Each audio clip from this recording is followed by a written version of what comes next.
Hi, guys. We are back for a final episode on Scythe Sparrow by Brynne Weaver. This is the third book in the Ruinous Love Trilogy. Theoretically, this is the last book since it is a trilogy. We're going to spoil absolutely everything from this book. So if you're into that, stick around. If you're not, there are other episodes for you. I'm just going to dive right in. I think one of the last things that we talked about in the last episode was what we thought was going to happen with clowns, and if it was going to be sexy clowns. And I regret everything that I said, which was that I was somewhat excited about like maybe like a spooky clown, like funhouse vibe, and that being a sexy thing. And then I felt like I spoke it into existence, and it was just spooky. It was plain spooky. And the only good thing that came of it is that it ended in Matt Cranwell dying, which was great. I liked that part. But the whole time I was reading it, I was like, oh no, this was the scene from the horror movie that I was referencing. Bummer. Elena and I did the audiobook. So when Rose was by herself, right, she's getting ready to leave and pack up in the fun house, you hear the voice of Matt Cromwell, and it freaked me out. I was expecting it, but at the same time wasn't expecting it, because Yeah. the narrator has like a very distinct voice for that Mm. character. But yeah, it freaked me out. Yeah. And he was in, clown costume, right? Yeah, it was just straight spooky clown. I didn't want it at all. Nope. I'm glad he's dead. I am personally glad that he died in the most vicious way. Well, Elena, are you not happy that? Are you sad? Are you mourning him? Oh, no. I'm happy he's dead. I was just getting ahead of myself where the one thing about that scene is I was very frustrated with Rose when Fionn came and he was like, "Oh, is everything good?" And she was like, "Yeah, everything's good. Like, just go get some food. Don't worry about me." I was like, "Girlie, not only are you wasting time out in the open, this isn't gonna work." Like, I also was frustrated with her, but it did check out. Like it did follow all of the times that she's like, "No, I don't want you to clean up my mess. Like I want to stop getting you like involved in stuff." But yes, in that moment I was like, this should be the moment that you're like, "Hey, I think I have a crush on you and I'm pretty sure it's mutual. So like, will you help me kill Matt Cranwell because he's trying to kill me right now?" I mean, we kind of knew it was gonna go one way. Yeah. I have to say I didn't necessarily hate the like horror clown funhouse thing because I like the spooky stuff, but I was like, oh man. I started kind of looking forward to like sexy spooky clown, and it wasn't that. And I was kind of bummed. Not gonna lie, I kind of wanted it too, but not. I didn't want just spooky, and that's what we got. Yeah. I didn't want just sexy either. The only way that I think I would have enjoyed it is if it was an intersection between the two. And like we almost got there because not only did we kill Matt Cranwell, but we almost like consummated the murder. Like it was weird, but in like the silliest way possible. Yeah, unquestionable mattress. Yep. yeah. We got to not my least favorite trope, but one of my least tropes where main character ghosts other main character for 4 chapters follow. Oh, you mean that they like finally sort of admit that they have feelings for each other and consummate their love, and then he just leaves. Exactly that. Yeah. But does it count that he didn't want to, or is that the part you hate?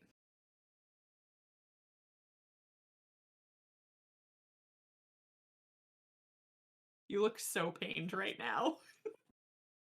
I feel like I enjoyed this book so much up until this section. And then this section, it didn't like fall apart for me, but it was kind of more difficult in terms of, oh, we're just gonna jump ahead another 9 months. where he's just been away. I don't know. I didn't love it. Like Did this you not? the third act breakup is what you didn't like? Fair.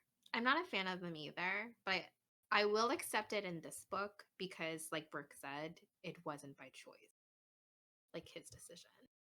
Let me clarify with you guys. When you say third act breakup as a trope, do you mean literally like when the couple is just like, we can't be together anymore because of X problem and it's stupid, but then they still get back together at the end?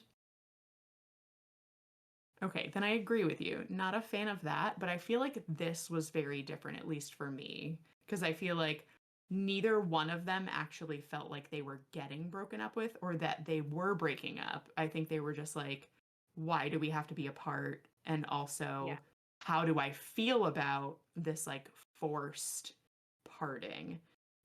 Which is similar, but I feel like that difference for me made it so that I didn't hate that. I hated a different part about it, but not like them being apart. I ate that up like candy. Like cotton Then what candy, did one you might hate? say. Like Um con candy. I loved it. I loved it so hard. And I think it was that I'd already gotten over the like 1 year later thing. So for me, it was it was almost like a notebook type thing. And I guess I can't talk more about what I mean, but just like it had the vibe of like, we're gonna be apart for a little bit. Like that I Yeah. liked it. I liked the longing, and what they built in that amount of time. And just like, God, 9 months of a guy sending letters like weekly and not knowing, like not getting a response back, not knowing if she was shredding them, throwing them in the fire, what she was like, not knowing, and just like holding on so hard to then come back in the way that he did. Oh man. Just me though, right? Everybody else hated it. I didn't hate it. Hate the letters. I just hated the whole like Leander coming in and forcing them to be apart bit. It felt I don't know. I struggled with it. I was like, just call Lachlan. Like, why are you calling Leander in the first place? Like, this feels like a bad plan. I thought that too. I was like, oh, Leander is back. That's Right? also the part that I hated.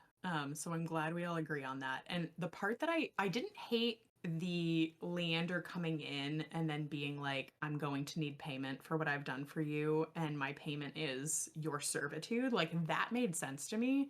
The part that didn't make sense to me is we somehow ended this book with Leander still being alive and getting away with it. Like, I'm sorry. What? What family did you just fuck with and you think you're going to get away with it? There are six, okay, not six serial killers, but there are four serial killers, one professional assassin, and then like this other person. The other one, yeah. The other one is Fionn. Like you're messing with the squishiest of all six of them, but like the other five are going to mess you up. Like what? I could not believe it when he was still alive at the end. Frustrated me because he was like, oh, don't tell your brothers or Rose. And he just doesn't. He's just like, okay, I'll just go. I can still suspend disbelief. Like in the, he feels like he's between a rock and a hard place. Okay. And he says this, I will do whatever I have to save her. Like, so I can even understand Fionn's doing this and he is following it to the letter of the law to make sure that nothing bad happens to Rose and to make sure that like Leander doesn't either get Rose and or Fionn like in jail. So I get that he's doing that, but it's like how did we have that beautiful epilogue, which I'm going to need to like gush about that. But like how do we have this beautiful moment where all six of these people are in the same room and they don't all get together and go, "Okay, so how do we kill him?" Like I was saying this to Jamie before we started the episode, but I genuinely thought when I realized that this epilogue was taking place in the annual August showdown, I thought they were going to be like, and your target for this year is Leander Mays. Let's all work together. And it wasn't. And I was shocked. Lark knew. Like, Lark went and Leander told her. So, like, you're telling me Lark and Sloane both knew that Fionn was being forced away from a friend, and they were both just like, too bad. Like, we're not going to tell anyone either. Like, just all of that entire plot, whatever, was frustrating to me. Yes. And I think for me, the big kicker is I can even understand all of these actions happening if it was like 9 months and that's it. 9 months and then we'd never talk about it again. I set it on fire. But there's like this weird, like, I probably still want you to work for me. And Fionn being like, yeah, I think I'm going to say yes. And I'm like, what?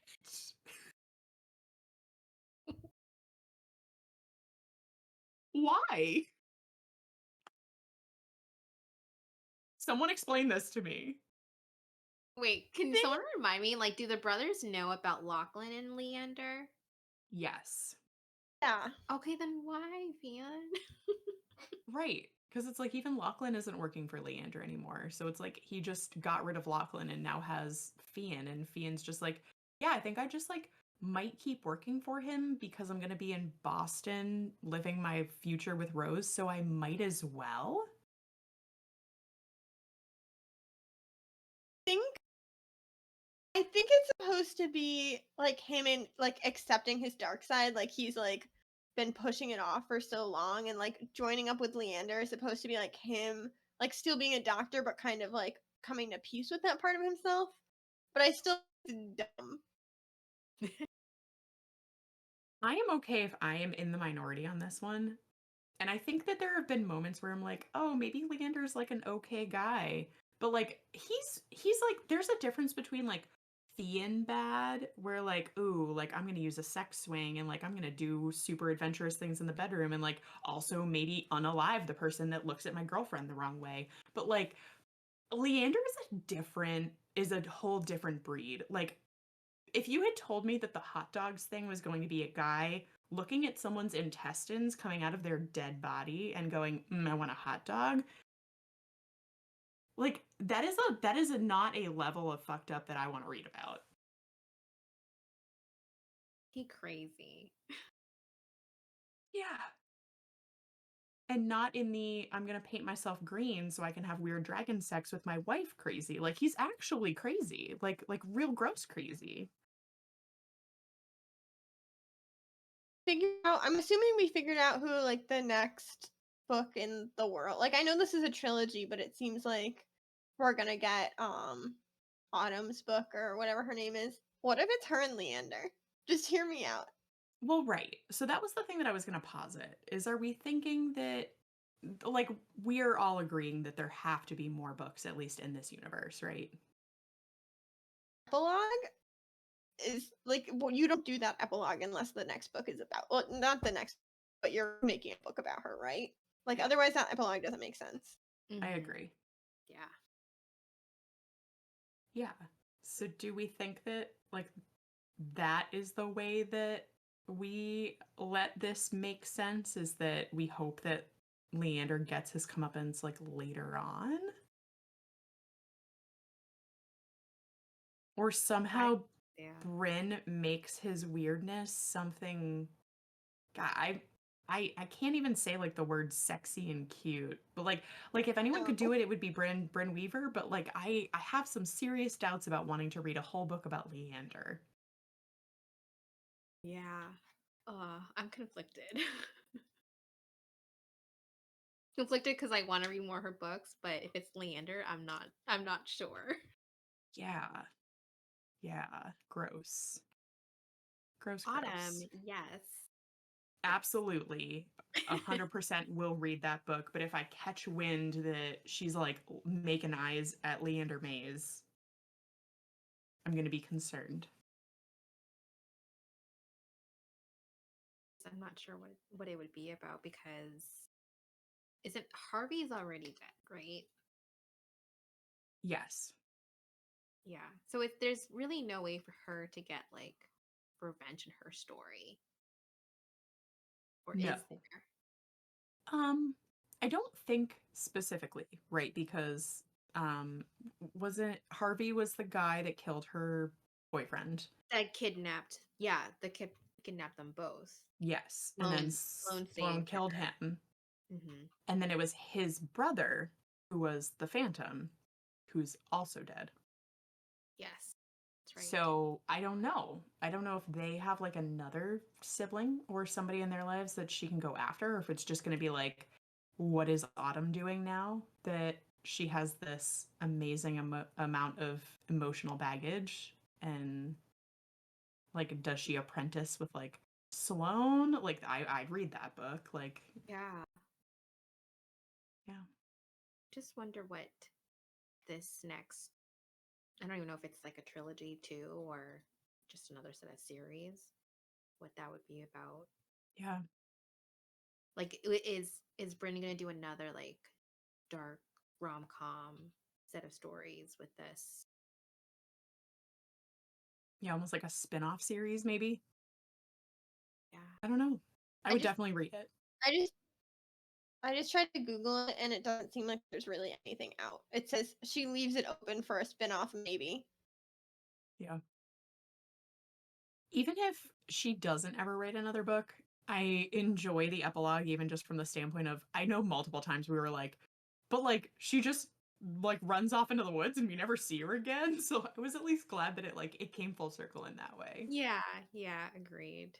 I was Yeah. like totally shocked because so when I'm listening to it, like I just like I knew it wasn't Rose, and I couldn't really picture like who it was until she started like name dropping like Adam and like Harvey and seeing Sloane and like watching like I'm like, oh, okay, so it's not one of the core group.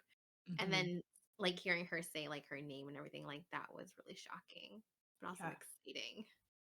Yeah. No, I would absolutely read that book. I was in just those few pages, I was already like, yes, I would root for Autumn. I don't know what she's gonna do, but I'm here for it. Maybe there's Um, like a theme of like seasons, like, and then the next person would be like summer or something. ooh, I love that. That's a great idea. Just dropping Yeah. that theory down. Yeah, we'll see. Does anybody know? Because like Brynne put these 3 books out in rapid succession. Like, did she have all 3 of them written before Butcher and Blackbird even came out, or is she just like, Idea. yeah, I mean, the first one came out and it said trilogy. If she had written and like had said it was a series, then it would be a little more open mm. how many books are in there. But it seemed like it was set on the 3 brothers. Well, I was even thinking like because she's put these 3 books out really quickly, so maybe we'll hear about a 4th book soonish. Like at least like her plan for her next Well, book. she said new series. I think I saw on her Mhm. Instagram. Okay, yeah. So maybe we'll have a 4th book to read in the near future. Exciting. Mm.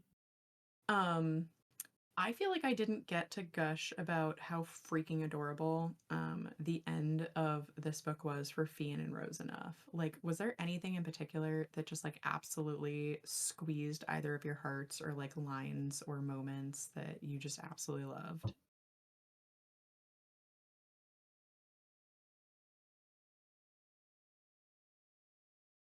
Other than the I'm surprised that you weren't upset No. by the fact that we didn't get their wedding scene. oh yeah, I was a little bummed that we went straight from engagement to we've been married for a couple months, but I feel like at the very least, Brynne she's given us 2 weddings, technically, out of the 3. So it's not like she fully avoids wedding ceremonies. And I feel like Sloane and Rowan's wedding was so beautiful that I'm okay with that being like the wedding of the trilogy. And I liked the look into like the newly wedded bliss that we got in at the end of this book. And like the engagement for me was so cute. Like oh my goodness, just like the things that Fionn said to her, and just like the fact that they were all there together, I absolutely loved it. So I feel like we got enough of it that it wasn't like a huge letdown for me. Were you livid, Elena, that we didn't get the actual scene? Oh, I wasn't super upset. It's again like I think it's my problem with the whole last third of this because it felt very rushed. Where like we're kind of just skipping different things. I just thought you would be upset because I feel like you're usually upset when we don't get wedding scenes. Oh, I am. Yes. What about you, Jamie? Um, How'd you feel? I didn't hate it you know, or upset that we didn't get a wedding. And you brought up a really good point that, Bitter and Black, where we had like Rowan and Sloane's wedding, Lachlan and Lark got like the honeymoon scene with the ripped up divorce papers. And then I think this was really cute with like you said, like married bliss. Yeah, And that like was them big fixing up movie. their house. It was so cute. I thought that was adorable. Yeah. I think my favorite part is that they have Barbara now. They have a cute little family. It's the two of them and Barbara. Yep. Long live the raccoon. Yep, absolutely. She's got her own like little cat bed and stuff. I love it. And like Fionn built her like a little house. Like, oh,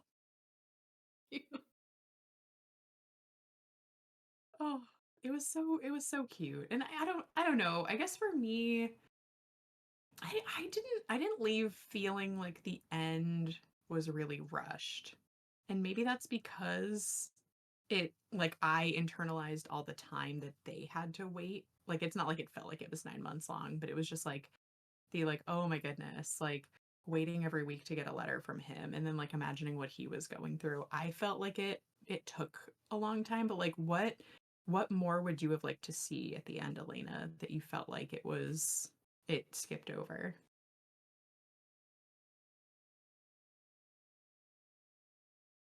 No, I just feel like I just I just struggled a lot with he had to go away for 9 months and it was only letters and then surprise they're engaged now. Like Mm,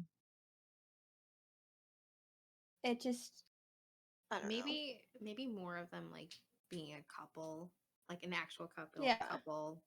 I think I get what you're saying, like, because there are some books that feels rushed where it just like, oh, they're together now, then like jump ahead, but we never really got to see them like kind of cohabiting and living together, and we both acknowledging that they love each other and seeing that, because whereas in this it was just more of like they're hiding their feelings and but being together. mm.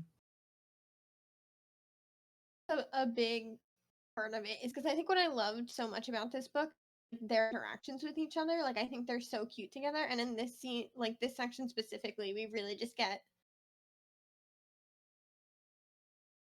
whatever his name is dying, which I that part I read like a week ago, so like that's removed from my head. And the part I read today was literally just them being separate, and then their one like reuniting scene, and it got to the epilogue, and I was expecting it to be their epilogue, and like it was still a cute epilogue. Like I like seeing Sloane's perspective, but it wasn't super focused on them because it wasn't from either of their POVs. And then like the one cute epilogue of them at the end. So really we only got two scenes that were fully them in the back third of this book. And like they were all Yeah. very serious. Like they were all very like they're reuniting and like them loving each other. Super cute. There weren't any like happy, like silly moments Mm. outside of the epilogue. I totally hear that it just seems like from the time that they got back together to getting engaged was very quick. I think that the reason for me why that didn't feel rushed is because it was 9 months of, especially like Fionn, like it was 9 months of Fionn being like, I will love you. I will never leave you. Like that's like how he ended every letter. So I appreciated that literally almost immediately, and not like it's not like, you know, he came back, they had their thing in Maine, and then the minute she was like, okay, fine, I forgive you, he was like, and will you marry me? Like, I'm glad that it wasn't that immediate, but I appreciated that Fionn like literally put like he made that promise to her so many times, and he didn't like dick around at the end. It was like, no, okay, we've done all of our stuff, like we have, like, we've had this relationship, we've built this foundation, I'm promising you that I'm going to be here, like that this is forever, and like I'm putting my money where my mouth is, basically. So I think that's why I liked that they didn't wait that long. I don't think I would have minded it as much like if we had gotten 2 more chapters during that time and like gotten a Fionn POV when he's in Croatia, because like he comes back and it's just like, I had a great time in Croatia, met a bunch of friends, it wasn't what I expected, and like that's all we get about it. Yeah, except for the fact that it's like, instead of I had a great time in Croatia, it's like, and now I've got a bunch of PTSD from my time in Croatia. Still don't know Yeah. about well, like what went down. Yeah, I mean, it seems like he just spent 9 months with like a bunch of criminals, like trying to patch them up when they were hurt, and or like changing physical appearances so that they could keep doing their Like, criminal stuff. is he okay? Like, I think theoretically he's okay. But yeah, I don't know. I really liked it.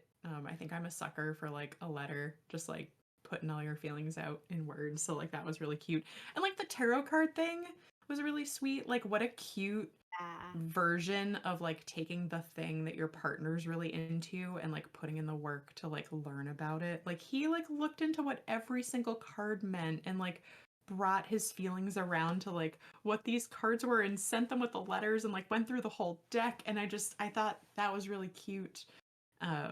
But I absolutely would have taken many more scenes with them, and there were multiple times throughout this book that I was like, why are we jumping ahead? I want to hear more about going to the Suture Sisters. Yeah. Yeah. But not every book can be 2,000 pages long, so okay, fine. Fine. No, I still love this book. I think they're my favorite couple. I want to go back and reread Butcher and Blackbird because I know for sure that I like Fionn and Rose more than Leather and than Lachlan and Lark. But I wonder if the reason that I feel like I like these two more than Rowan and Sloane is because I didn't just finish reading their story. Um and like so that brings me around to I think my final question for you guys, like topic is, how did you feel about the end epilogues and like getting to be back with like a Rowan POV and like seeing Rowan and Sloane stuff? Because for me, when we got that, I was like, oh my goodness, I missed these guys. It's just like all their banter in one room, which is really nice to see. And all Yeah. like the the bonding between them. Yeah. Yeah, And I they think happy family. The their banter is what I was missing from Fionn and Rose in this like section. Like Mm. the I'm gonna go into the barn without you and make you wait in the car because you look ridiculous. Hilarious. But you said like only guys in dragon outfits get to go have sex with their wives in the woods, so I made myself green. Okay, Rowan. I might have used poster paint instead of makeup. I missed them so much, and like that scene with them in the car, I was just like giggling. It was so funny. And yeah, that's what made me think. I was like, okay, am I not being fair to the two of them because it's been a little bit since I read their story. But yeah, this is definitely probably my favorite, but definitely my second favorite of the series. I think the first one was just like really, really funny. Yeah. Because they're two serial killers. And in this one, I think it's because like they just feel so relatable. And Mm, there was like a little more deeper connection and emotion with this one that I love. yes. Yeah, there was no moment where I really thought like, will they not end up together at the end? Like, Brynne, I think is pretty see-through in terms of like it's gonna be an HEA no matter how we get there. But like I did have a moment where I was getting teary. Like there were tears. I was like, this is just so I wasn't worried that they weren't gonna get there. I was just like so happy that they did, and like the emotions at the end of like just the two of them like coming back together and being like, I like to cuddle. Good, me too. Like, I really like holding hands. I also like holding hands. And I was just like, yes. Too cute. So cute. Yeah, I loved it. I thought that the whole book was just it was a really fun ride. I liked it a lot. Are you sad it's over? I'm sad that it's over, but these books are so like light and fluffy isn't like the right way to describe like serial killer romances, but like there's such cute little stories in themselves that I don't feel bogged down by thinking like I could just pick up Butcher and Blackbird and just like start reading it again, and like it would just be fun and entertaining. So I feel like these books are really easy to go back and like reread and re-enjoy. I agree. Yeah. If there is a spin-off series and or like fourth book or something, I will definitely reread all three of these as just like a fun binge and then go on to the next book. I'll join you. Just so cute. I honestly, I know I mention it all the time, but I could read the HelloFresh scene just like over and over. Just Rowan stepping Sloane through a recipe like while he's literally standing outside of her house. I could. They're so cute. Oh so my cute. God. So cute. The other moment to like that I would shout out as in this section that I was like, oh, that's really cute. I think it was a really good like Rose personality moment when to Lark she's like, oh, and you're a serial killer, and Lark's like shocked that she knew. And I just was a really good callback to how observant Rose is from like the very beginning, like when she would just kind of analyze the people that would come into her tent. So like re-seeing that just made me love her more. Yeah. That makes me more also excited to like reread the books to catch those moments that I did in the first time, because I don't think we didn't really get a lot of insight of Rose. And I remember, I mean, this is everyone's different take of with Rose when they read it, but like I wasn't super interested in getting to know her at first. But now that like we read her book and her and everything, I love her. She's just so interesting. Well, and it's fun because we've now seen those like key moments of the other two couples from this outside perspective.